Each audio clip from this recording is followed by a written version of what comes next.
Hi guys, this is Ashley back with another video. Before we get into the video, like, comment, and subscribe to the channel. Make sure to turn on post notifications.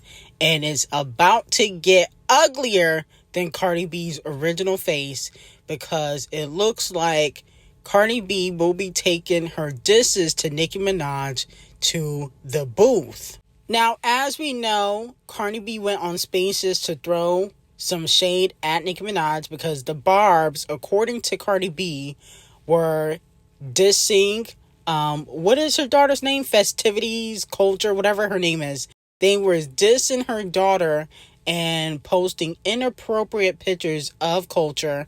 And to be quite honest, no shade, not saying that Botch and Bitter is lying, but I haven't seen one picture. I haven't seen no pictures or inappropriate pictures of Culture on Twitter, X, or Instagram. I haven't seen any.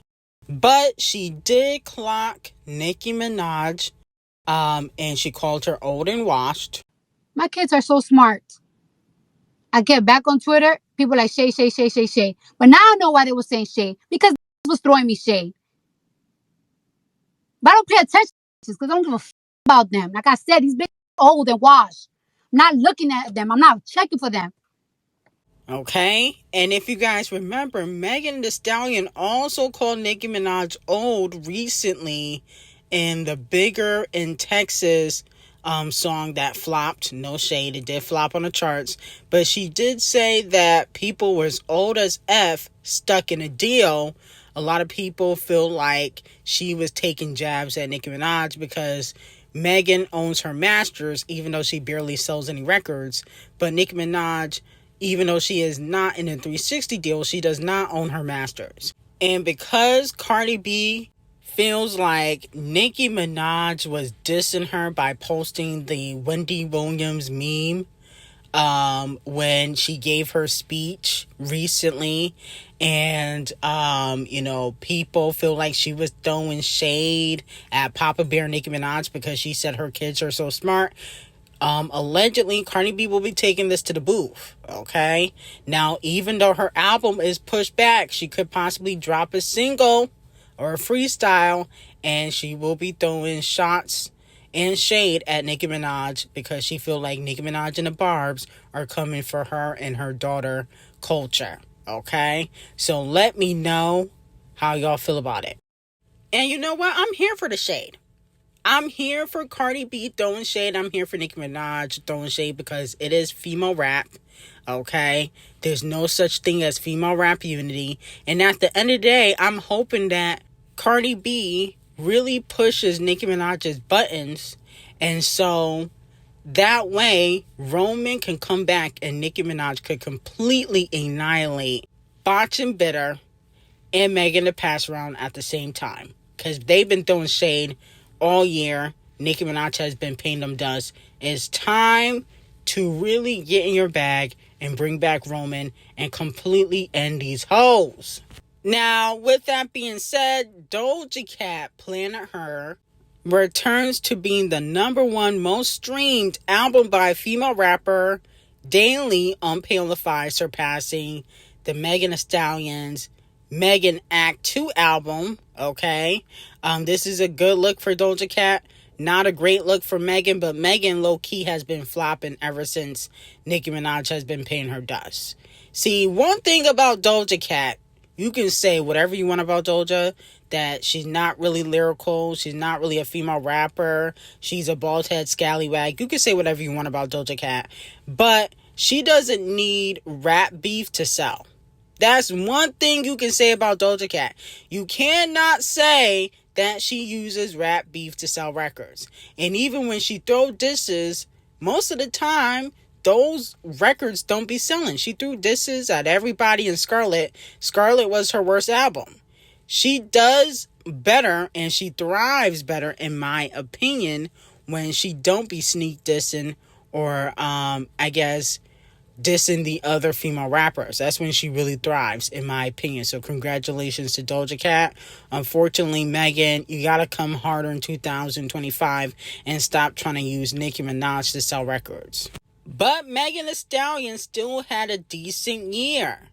Megan had the most Hot 100 entries in 2024, okay? And I think she put out technically 2 albums than any other female rapper out. In 2024, she had the most entries than any other female rapper. She had 10. Gorilla Glue had 8. Sexy Red had 5. Nicki Minaj had 4. Scratch Off had 3 entries. Where? What were the 3 entries Scratch Off had? Okay? Because Scratch Off barely chart. So I don't know if that's completely true. Doja Cat had 3. Botch and Bitter had 3. Ice Spice had 2. That's it? 2 entries? I thought she put out a whole album. Flo Milli had 2 entries. And Lisa had 2 entries. So Megan Thee Stallion had the most Hot 100 entries in 2024. Let me know how y'all feel about that. And congratulations to Megan. Actually, no shade. It would make sense for her to have the most entries because she technically put out 2 albums. She put out Act 1 and Act 2 within a few months or weeks apart. So if she didn't have the most entries, it kind of wouldn't even make any type of sense. So congratulations to Megan Thee Stallion. And let me know how much y'all think Act 3 gonna sell first week. Now, Act 2 sold 9,000, okay? But combined with Act 1, it did 41,000. So a lot of people are saying that technically, she sold 41,000 since it was combined sales with Act 1. Okay, so let me know how y'all feel about that.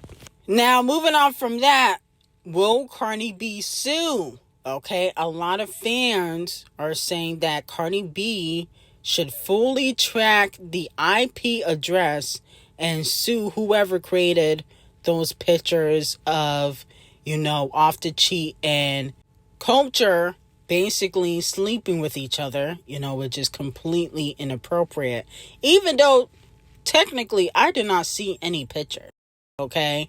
I'm just hearing what Botch and Bitter is saying, but I have not seen any inappropriate pictures of Culture, okay?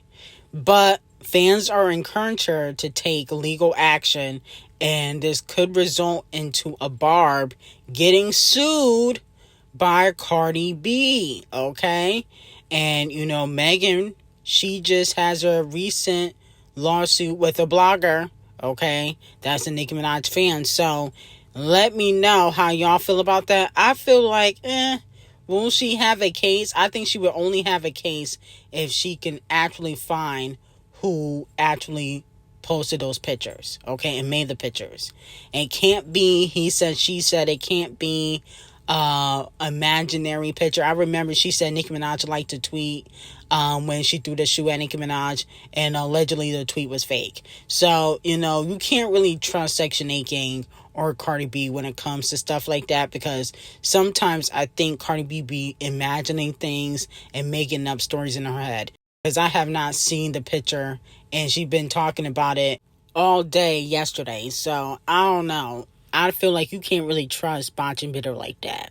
Now, the queen of the bubbling under chart, Scratch Off, has reached a new peak.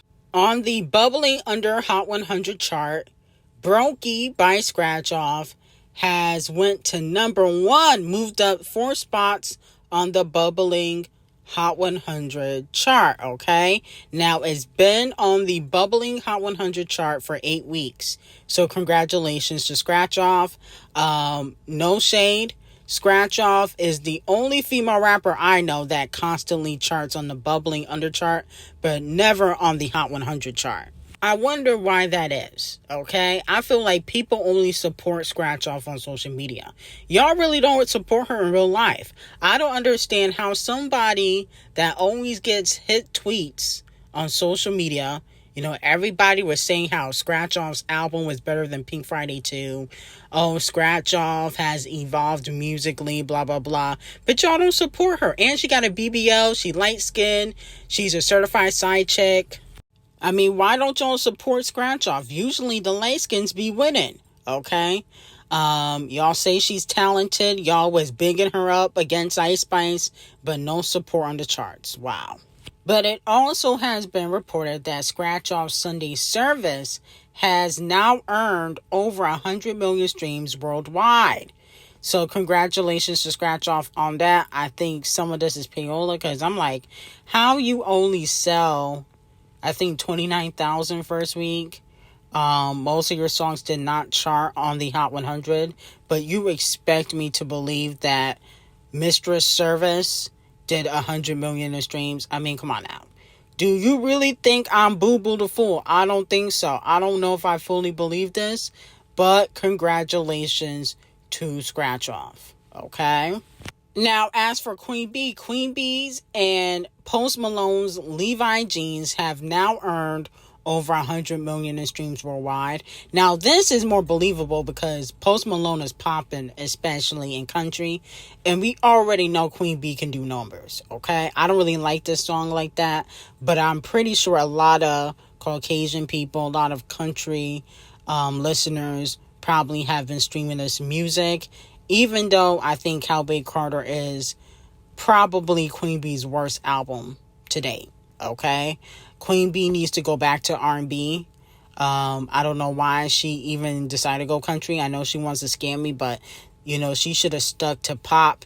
She needs to take Sia out of the basement and have Sia write some hits for her, okay? Because Sia was writing them hits for Queen Bee. Let's not get it twisted, okay? So that's what she needs to do. And take off that bleach blonde wig that she has. Is aging her. Is not really a good look. She needs to go back to the brown hair and be black, okay? It seems like Queen Bee low-key wants to be a white woman. That's what it comes off to me as. Now, moving on from that, is Queen Bee getting sabotaged, okay? So she put out the Baywatch music video. And, you know, it was the song Bodyguard that she basically doing a music video for. She was dressed up as Pamela Anderson, and she looked good in the music video. Okay, we got to give Queen Bee her 10s on that. Look how good Queen Bee looks for 47 in real life and 43 on Google. Like, Queen Bee is the baddest in the game. We got to give her 10s for that. Okay, she looked really, really, really good. She could play Pamela Anderson in a biopic. Okay, but that's neither here or there. The views for this is terrible. 600,000 views. Okay, after one day, that's very low for Queen Bee. Okay, now some people think the numbers were fudged because of the message behind it and who she's behind or who she was rooting for. But in my opinion, I think the music video was cheaply done. Okay, very cheaply done. I thought she could have put more of a budget and an effort behind the music video. I get the theme of Pamela Anderson, but I feel like the music video was kind of cheesy. And I feel like that might have contributed to the views being so low. And then also, it was a surprise drop. And I think Queen Bee, she got to understand that, you know, her star power is there. But I feel like Queen Bee doesn't have that star power anymore to be doing surprise drops. Because you did that with Cowboy Carter somewhat. You did announce it, but you didn't really do a lot of promo for it. And the album flopped. It's completely off the charts. Okay, so I think Queen Bee in 2025, 2026, you got to do promo so the fans could start buying and supporting your music, okay? Now, it has been reported by Payola Board that Gaga has been named the 5th greatest pop star of the 21st century of all time. Let me know if you guys agree or disagree. I definitely agree. I don't mess with her new music like that, but we cannot forget what Gaga did for the culture, okay? She has inspired a lot of the new generation, especially the Doja Cats, the Ava Maxes, the Chappelle Roan. She inspired all of them. And obviously she was inspired by Madonna, but at the end of the day, she definitely changed the culture, not necessarily black culture, but pop culture, okay? Not black culture, but pop culture. She definitely changed. And she deserves her 10s for that. So, congratulations to Gaga. And I think that Queen Bee and the Chart Obsessed races and Adele probably going to be over her. But they deserve to be in those spots too. Now, move on to Riri. Riri was getting dragged, by her edges because she posted on, I believe, Instagram that, she cannot vote. So she wants people to vote for her. Okay, that's what she said. Now, here's my thing with Rihanna. I understand that, you have a work visa, whatever, okay? And maybe you don't want to be a citizen.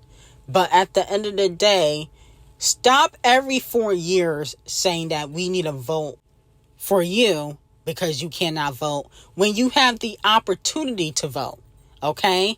Justin Bieber is a citizen and, he had to do his paperwork. I know you probably could get pushed through the line and get your citizenship. Whether you want to or not, that's up to you. But don't try to act like you can't, okay? So I'm not voting for you, okay? I'm not voting for any policies to help you because you could do that on your own, okay? You're being lazy. And then on top of that, she was going back and forth with fans, on social media. A lot of fans brought out the 2015, 2014 Riri, which was cute and everything. But I was thinking you clapping back at strangers, but when you gonna clap back at Champagne Thickums? He's been dissing you in records and you've been mute. Okay, and I understand you think you're paying him dust because you don't want to give him the time of day. But clapping back at strangers is, it's played out. Clap back at the people dissing you in records. You was also mute when Naomi Campbell dissed you too. Now, we're not going to go through all the clapbacks. We're not going to go through all of her reactions and clapbacks to some of the fans in her comments.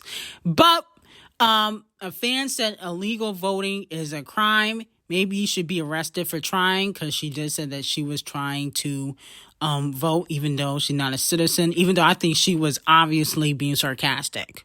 I don't think she was really trying. And she told that person to shut up, Karen. And then she also said to a fan, donkey of the day goes to ...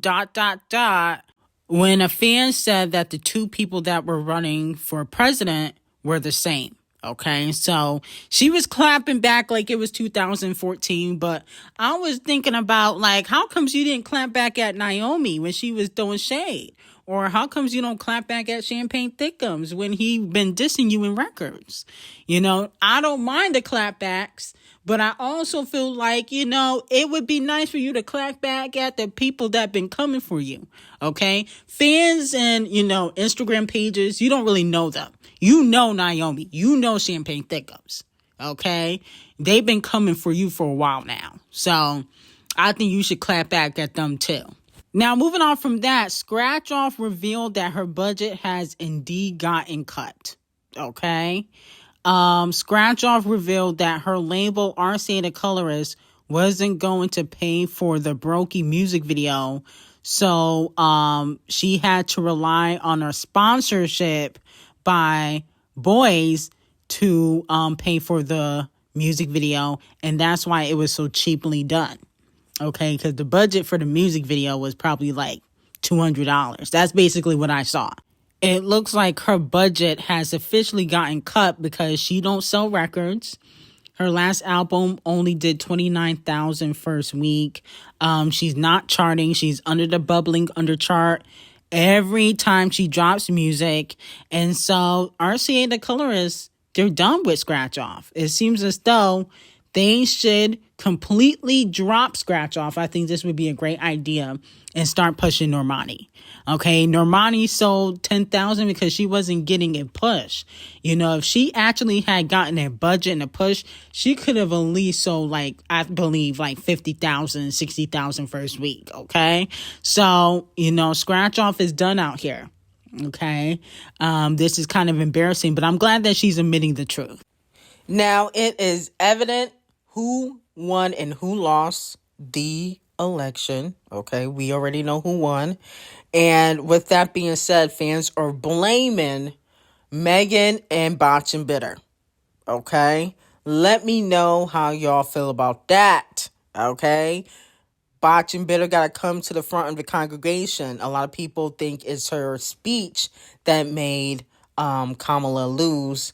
And low-key, that speech was terrible. It was terrible because she made the speech about herself instead of the people. Okay? She started talking about how she the underdog. Like, this ain't about you. And you damn sure no underdog. Okay? You know, and how she got haters and people trying to take her down. She made the speech about herself and it did not resonate with, the people. Then on top of that, Botch and Bitter's a little bit too ratchet. But I do feel like she was trying to appeal to the ratchet community, the ratchet Latinas. And it failed. But I don't blame Botch and Bitter or Megan. Okay, because, the other side had, Antonio Brown and Amber Rose. They all appeal to the ratchet ghetto community. But I feel like Botch and Bitter's rants make people not respect her. Okay, nobody's going to take Botch and Bitter seriously when she's ranting and going off and doing this and that and hooting and hollering all the time on social media.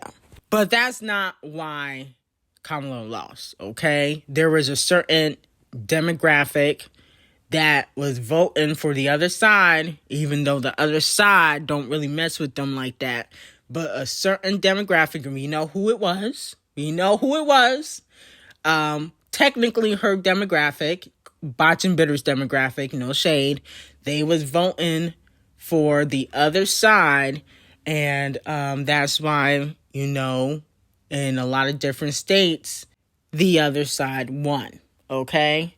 Even with certain comments that were made. So, it is what it is. These next 4 years, y'all gonna need a passport or a plan B, because it's gonna be a rough 4 years for some people.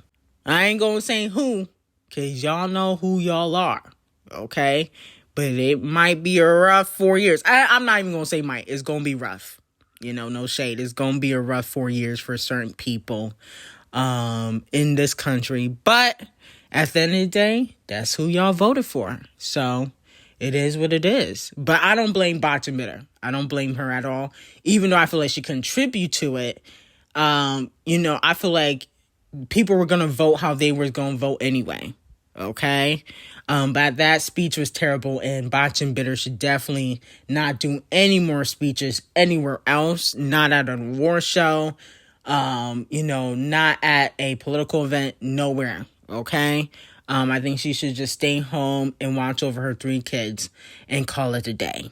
Okay? But anyway, I got some hot tea on Patreon. Link will be in the description, and have a great day.